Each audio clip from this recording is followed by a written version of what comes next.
우리가 이 세상을 불신자들에게 맡기고 교회당에서만 예배드리는 것으로 만족한다면 그것은 잘못입니다. 기독교인들은 이 세상의 모든 분야, 경제, 정치, 문화, 교육, 예술 등 전 영역에서 하나님이 주신 은사와 달란트를 가지고 참여해야 한다는 것입니다. 독일에서 3년간 광부 일을 하고 돌아온 어떤 성도가 이야기한 회고담입니다.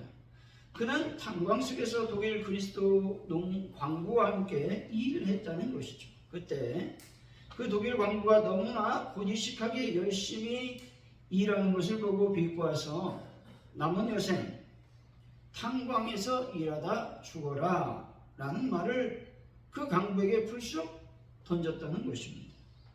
그 말을 들은 이 성도님은 고맙다고 인사하며 자기도 그렇게 생각하고 있다고 태연하게 대답을 했다라는 것입니다. 그 성도는 독일 광부의 태도에 너무 부끄러움을 느꼈다라고 하는 것이죠. 교회 안에서 신앙생활을 하고 있다면 세상에서 성실과 열심히 자신에게 맡겨진 일을 감당해야만 된다는 것이죠.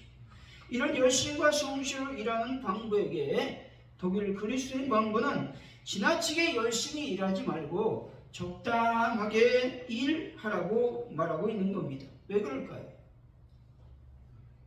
내가 그렇게 열심히 하면 우리가 적당히 하는 것이 마음에 쓰인다는 것입니다. 둘 다 적당히 해야 별 마음에 양심에 꺼리낌이 없어진다는 것이죠. 교회에서 열심히 하나님을 섬기고 하나님을 사랑하는 신앙생활을 한다면 세상에서 더 열심히 자신에게 맡겨진 일을 감당해야만 되는 것입니다. 이것이 그리스도인이 해야 될 삶이고 신앙인 것입니다. 사회생활에서 잘 적응하지 못하는 그리스도인들이 의외로 많다는 것입니다. 왜냐하면 자신들의 신념과 신앙에 어긋나는 일들이 너무도 많기 때문에 그렇습니다. 예수 그리스도의 삶을 세상에 적용하며 사회생활을 한다는 것은 결코 쉽지 않다는 말이죠. 하지만 진정한 믿음의 소유자들은 반드시 세상의 빛과 소금의 역할을 감당해야만 되는 것입니다. 그리스도의 사명을 감당하기 위해서는 세상 사람들과 분리되어져 사는 것이 아니라 세상 사람들과 어울러져 살아야 한다는 겁니다. 그 속에서 더욱더 빛을 발하며 소금의 맛을 내야 한다는 것이죠. 사랑하는 성도 여러분, 교회 안에서 참된 신앙을 가지고 교회 밖으로 나가 거칠고 험한 세상에서 승리하는 삶을 살아가시기를 예수 이름으로 간절히 축원드립니다. 오늘 본문은 한 사람이 예수님께 달려와 무릎을 꿇고 무엇을 해야 영생을 얻을 수 있습니까? 라고 질문을 던지죠. 이 사람은 재물과 명예를 함께 누리고 있었던 것 같습니다. 이 사람은 예수님을 메시아로 생각하지 아니했을지라도 위대한 선지자, 납비로 인정하고 있었을 것입니다. 이 질문에 예수님은 계명을 지키라고 말씀하고 있죠.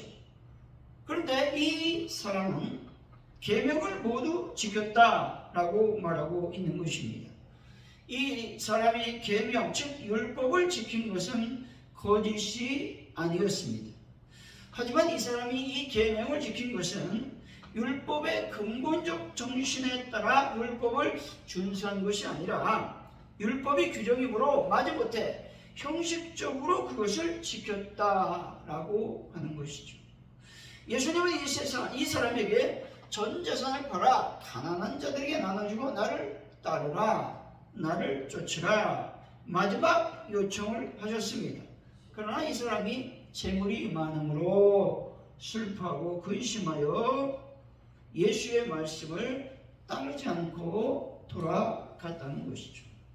그에게 주어진 구원의 마지막 기회를 상실하고 말았다라는 것이죠. 오늘 본문을 통해 세상을 살아가는 힘이라는 제목으로 어떤 힘으로 세상을 살아갈 수 있는지 하나님의 은혜를 나누도록 하겠습니다. 세상을 살아갈 수 있는 힘은 어떤 것이 있을까요? 그것은 바로 영적인 힘이 있어야 된다는 것이죠.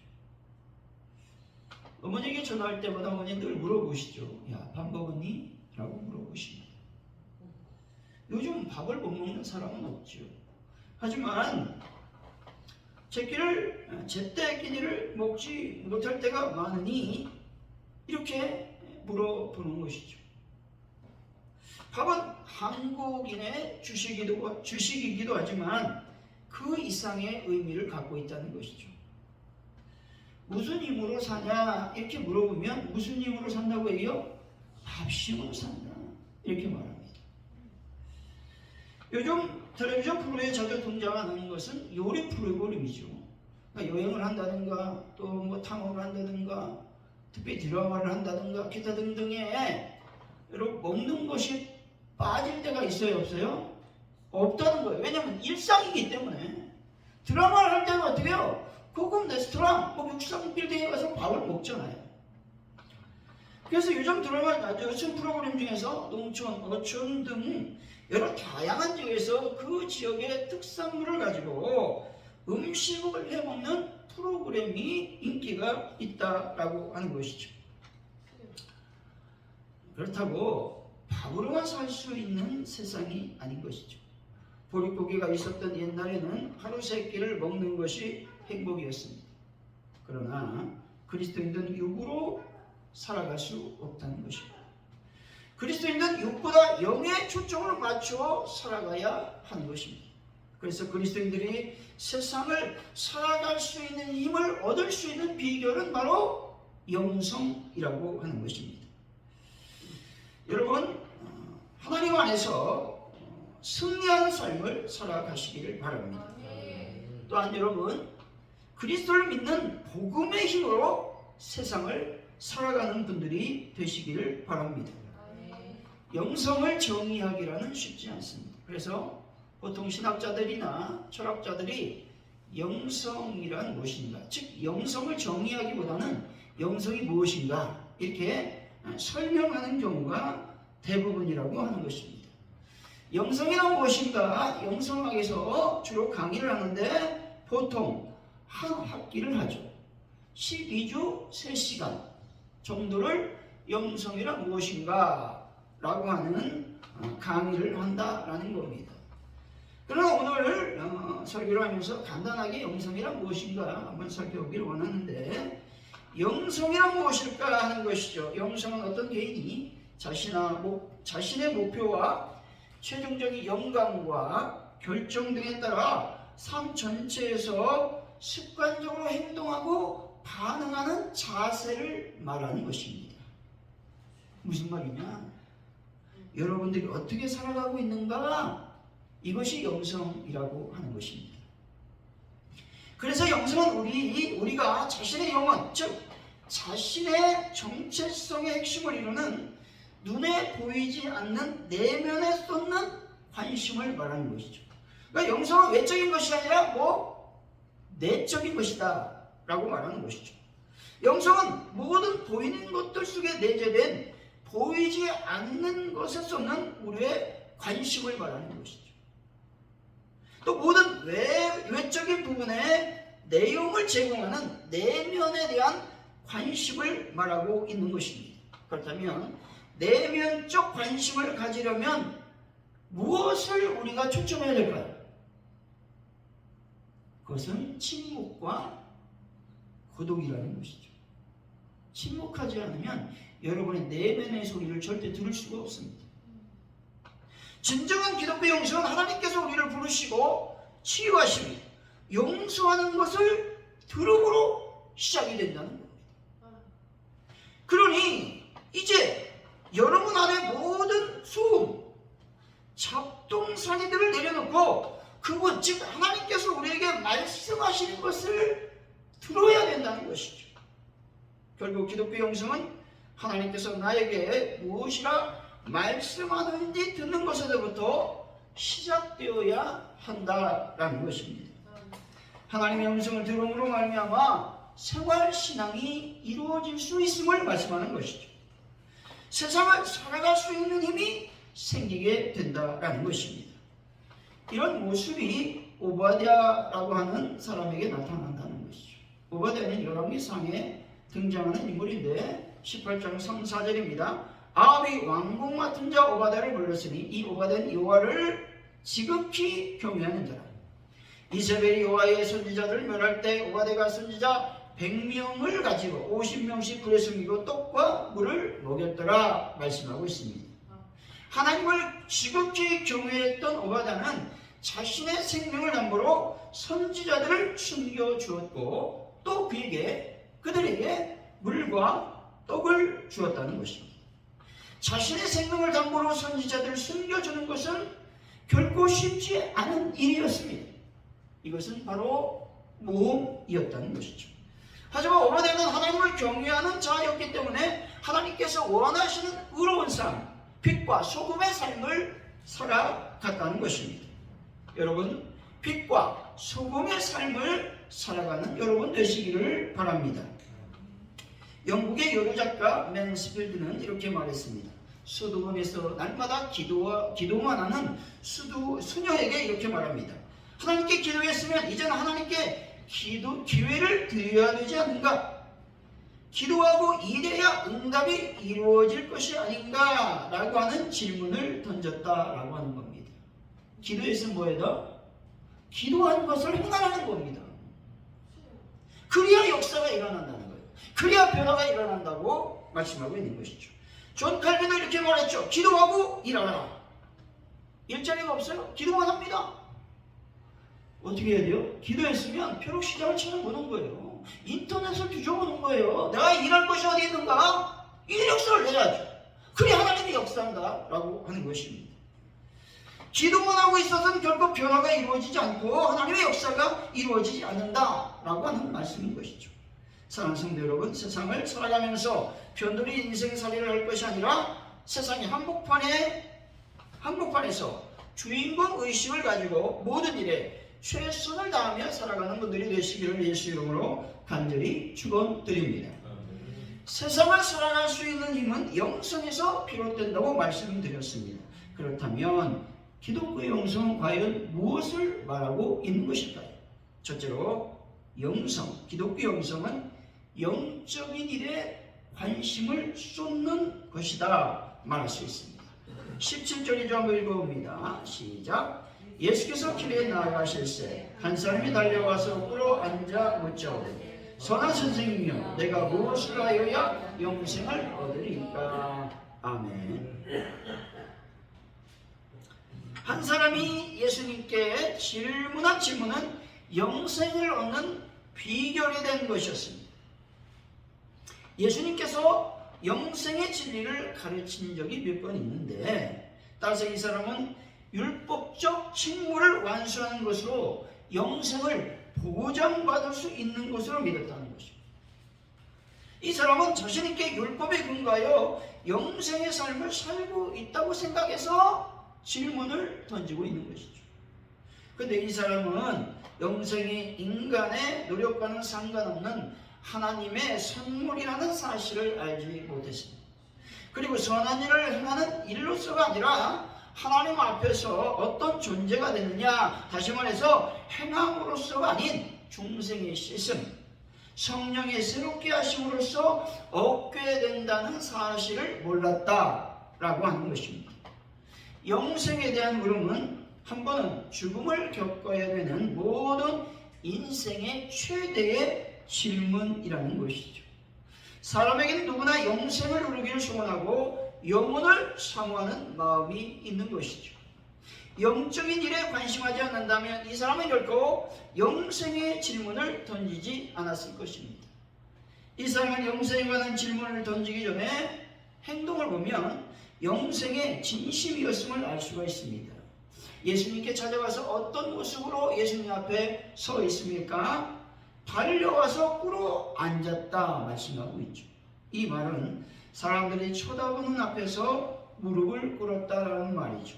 다시 말해 이것은 주님께 대한 따뜻한 예를 표한 것으로 예수님을 존경했음을 말해주고 있는 것입니다. 이렇게 예수님을 존경했던 것은 들려오는 소문을 들었을 것입니다. 그 소문이 예수님은 대단한 분이다. 질병도 치유하고 또 메시아인 것 같다. 기타 등등의 여러 가지 소문 때문에 예수님을 만나고 싶은, 특별히 예수님을 흠모하게 되었을 것입니다. 이 사람은 출세의 기회를 얻고자 예수님께 나오지 않았다는 것이죠. 그렇다고 종교적 호기심 때문에 예수님 앞에 나오지 않았습니다. 또 예수님을 만나지 않았다는 것이죠. 그리고 빵이나 질병의 치유를 바라고 예수님께 무릎을 꿇지 않았다라는 말이죠. 더 이거는 예루살렘의 지도자처럼 예수님을 올무에 빠뜨리기 위해서 신학적인 질문을 던지지도 않았다라는 것이죠. 이 사람은 영적인 일, 다시 말해서 영생에 관심하고 있다라는 것입니다. 여러분, 영적인 일에 관심하는 분들이 되시기를 바랍니다. 요한복음 6장 63절이죠. 살리는 것은 영이니 육은 무익하니라. 내가 너에게 이런 말은 영이요 생명이라 말씀합니다. 육적인, 즉 영적인 일에 관심해야 되는 것은 바로 영은 살리는 것이고 육은 무익하기 때문이라는 것이죠. 또한 영의 생명이 있기 때문이라고 말하고 있는 것이죠. 어떤 자막이 이렇게 말했습니다. 영성을 키우니 더 행복해지고 일상생활의 문제들도 더 잘 헤쳐나갈 수 있었습니다. 이렇게 말했다는 것이죠. 또 한 형제는 이렇게 말했습니다. 우리 부부는 23년간 정말 결혼생활하면서 행복하게 지냈습니다. 둘 다 영적인 생각을 갖기 위해 노력했기 때문입니다. 라고 말했다는 것이죠. 또 한 형제는 이렇게 말했습니다. 영성을 기르면서 마음의 평화를 누리고 다양한 배경을 가진 형제들과 더 잘 지내게 되었습니다. 라고 말했다는 것이죠. 도대체 왜 영은 살리는 것이 되고 영적인 삶을 살면 행복하고 평화를 누리며 서로 다르지만 협력하며 결혼생활도 잘할 수 있는 것일까 하는 것입니다. 영은 하나님의 말씀이고 예수 그리스도이시기 때문에 그렇습니다. 육적인 사람은요, 하나님의 영에 속한 것들을 받아들이지가 않습니다. 육의 사람은 영에 속한 것들이 어리석은 것이고 영적인 것을 알지도 못한다라는 겁니다. 육적인 사람의 특징은 첫째로 이기적인 욕망을 중요하게 여긴다는 겁니다. 둘째로 육적인 사람은 육적인 일을 행하는 사람이라고 하는 겁니다. 육적인 일은 뭡니까? 부조를 조장하고 편을 가르고 불화를 일으키며 서로 법정에 고소하고 또 직분을 존중히 여기지 않고 먹고 마시는 일에 몰두하게 된다는 겁니다. 육적인 생각을 갖고 있는 사람은 유혹을 받으면 그 유혹을 이겨내는 것이 아니라 그 유혹을 물리치지 못하고 그 유혹에 빠져들게 된다라는 것이죠. 반면에 영적인 사람들은 모든 것을 지혜롭게 판단합니다. 영분별의 은사가 있죠. 그리스도에 대한 생각, 하나님에게 관심을 갖고 있다는 것이죠. 다시 말해서 하나님을 본받기 위해서 예수의 삶을 살기 위해서 노력을 하는 사람이라는 것입니다. 영적인 사람은 육적인 일에 관심을 쏟지 않고 영적인 열매를 맺기 위해서 노력한다라는 것이죠. 여러분, 영적인 사람에 대해서 성령의 열매, 전도의 열매를 맺는 여러분 되시기를 바랍니다. 마태복음 5장 3절이죠. 심령이 가난한 자는 복이 있나니 천국이 그들의 것이며 말씀합니다. 영적인 사람들은 복이 있다고 말씀하죠. 왜 복이 있습니까? 천국이 너희들의 것이기 때문이다 라는 것이죠.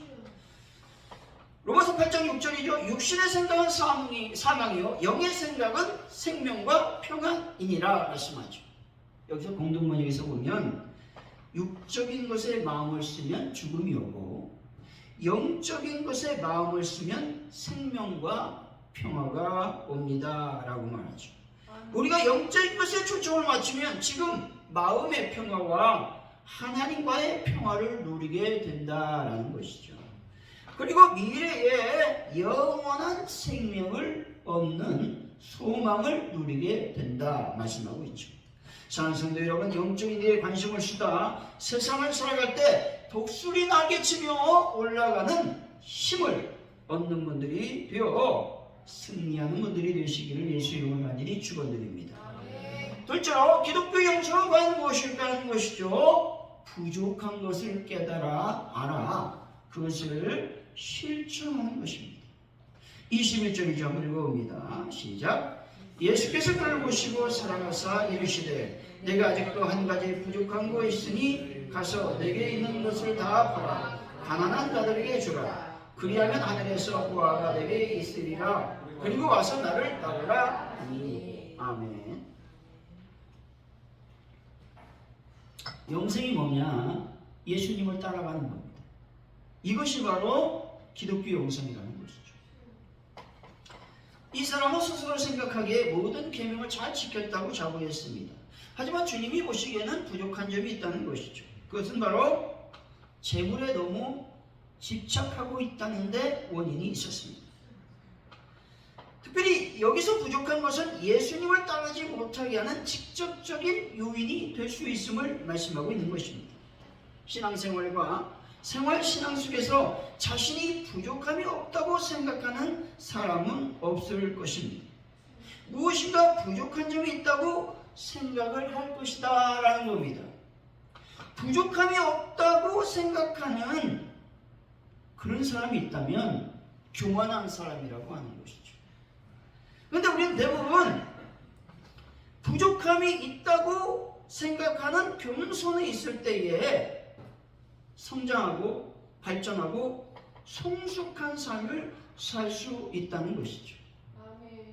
세상 일에 너무 바빠서 이런 사람도 있습니다. 교만하진 않지만 세상 일에 너무 바쁘다 보니까 자기의 부족한 것이 무엇인지를 깨닫지 못하고 살아가는 사람도 많다라는 것이죠. 그런데 자신이 부족한 것이 없다고 생각하는 사람들이 의외로 많다라는 것이죠. 그런데 모든 사람에게서 하나님의 눈을 피해갈 수는 없습니다.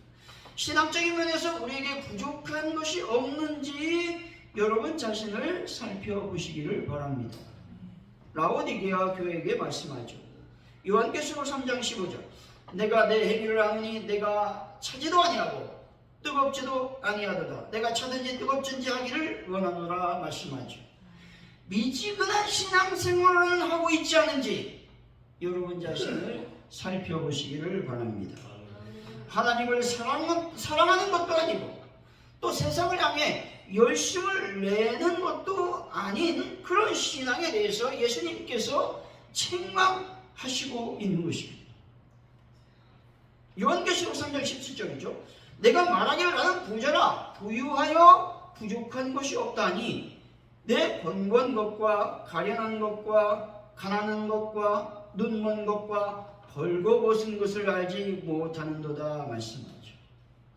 라오디게아 교인들은 스스로 부유하여 더 이상 바랄 것이나 부족한 것이 없다고 생각을 했다는 것이죠. 실질적으로 그들은 상당히 부유했습니다. 그러나 그들은 영적으로 매우 빈곤하며 공고한 상태에 있었다는 것이죠. 이들에게 부족한 두 가지 점이 있는데 첫째로 공고한 것과 가련한 것이 그것이었습니다. 여기서 공고한 것이라고 하는 말은 전쟁으로 인해 모든 것이 약탈되거나 파괴당했을 경우를 말합니다. 다시 말해서 그 어떤 도움이 될 만한 것이 없는 상태를 말하는 것이죠. 라오디게아 교인들의 상태가 아무런 도움이 될 만한 것이 없는데도 불구하고 그들은 나는 잘하고 있어. 나는 부족한 게 없어. 나는 풍족해. 이렇게 생각하고 있었다는 것이죠. 둘째로 가난한 것과 눈먼 것과 벌거벗은 것이 그것입니다. 가난이라는 말은 라오디게아인들에게 있어서 그들은 이제 금융업이 발달했습니다. 때문에 물질적인 부유를 많이 축적했다는 것이죠. 그런데 영적으로 그리스도를 섬길 수 없는 상태에 있었다는 것이죠. 다시 말해서 하나님과 예수님에 대해 알지 못했다는 것이죠. 눈먼 것은 라오디게아에게 여러분 안약이 발달해 있었어요. 그리고 의학교가 여러분 설립되어 있었습니다. 근데 영적으로 시각장애인으로 하나님의 것들, 영적인 것들을 분별할 수 있는 분별력을 갖고 있지 않았다라는 것입니다. 벌거벗은 것은 라오디게아에 유명한 것이 있었는데 검정색 양모가 유명했다는 거예요. 근데 반면에 영적으로 벗은 모습이었다라고 말하고 있죠.